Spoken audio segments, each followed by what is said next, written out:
ODD-TV. From the earliest known depictions of the Earth, it's always been flat and enclosed by a dome.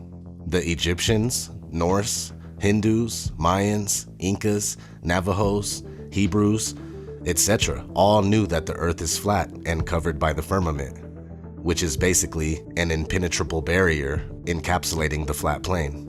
The flat Earth model dominated for thousands of years. It wasn't until 1543 that Nicholas Copernicus proposed the heliocentric model of the universe. But even with that, flat earthers and the flat Earth model still went strong all the way up into the 1900s.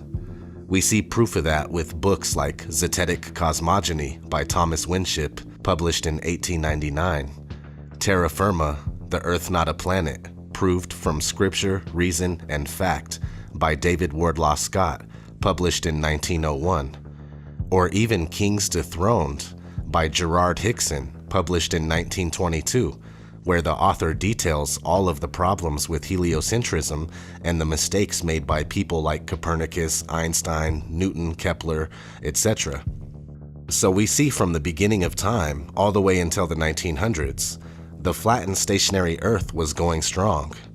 In all honesty, flat Earth has never died.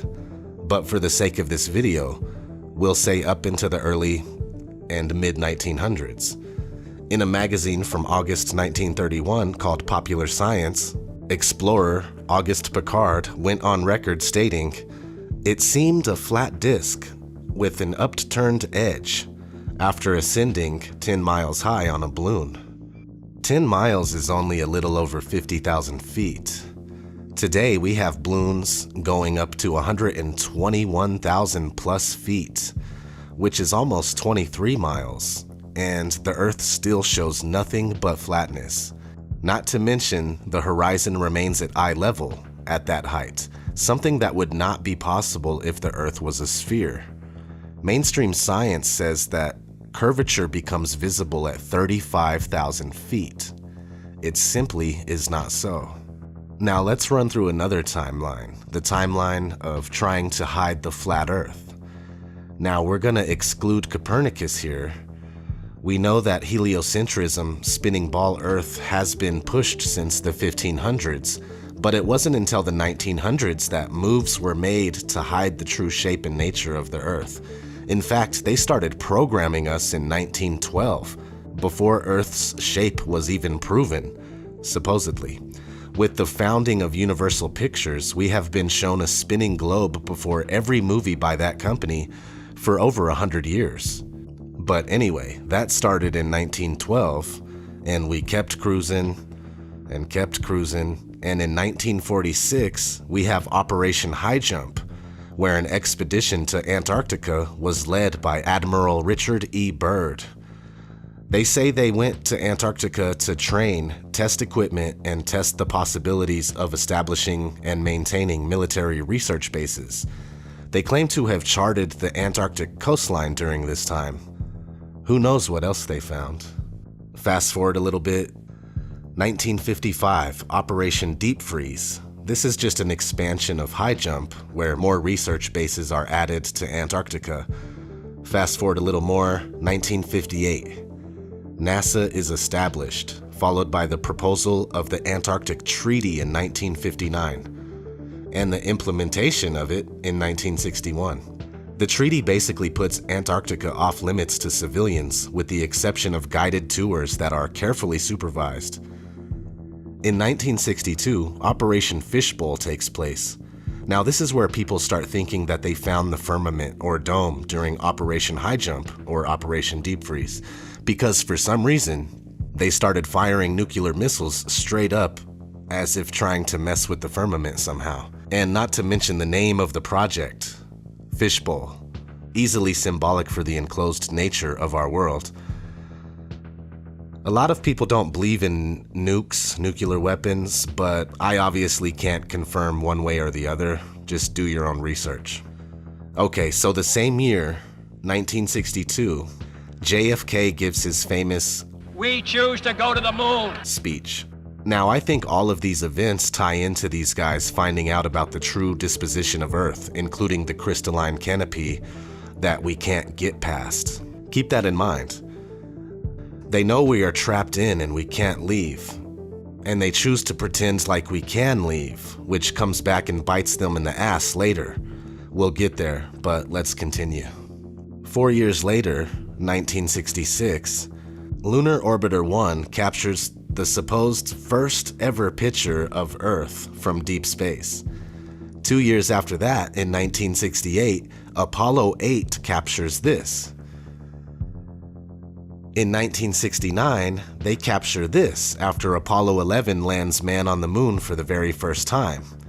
And in 1972, on their sixth and final trip to the moon, we get one of the most famous pictures of all time, the blue marble.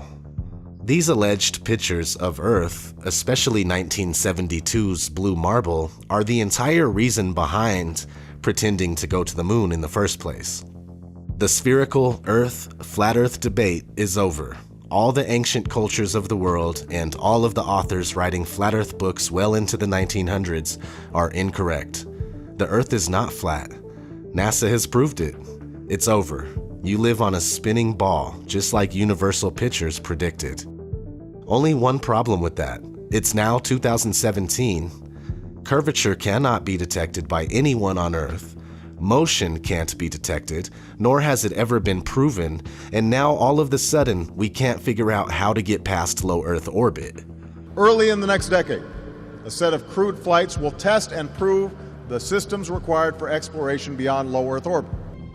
NASA's next spacecraft, already being built and tested across America, will do those things and more. This is the spacecraft that's going to take humans to explore the solar system. It's the next big step for NASA in exploration.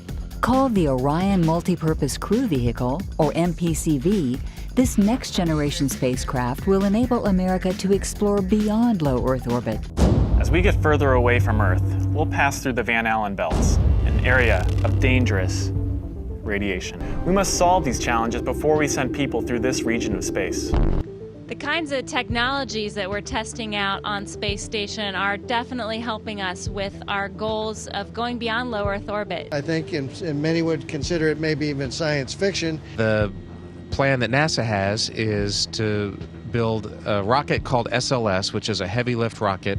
It's something that is much bigger than what we have today, and it will be able to launch the Orion capsule with humans on board, as well as landers or other components to destinations beyond Earth orbit. Right now, we only can fly in Earth orbit. That's the farthest that we can go. And this new system that we're building is going to allow us to go beyond and hopefully take humans into the solar system to explore. So the moon, Mars, asteroids, there's a lot of destinations that we could go to, and we're building these building block components in order to allow us to do that eventually.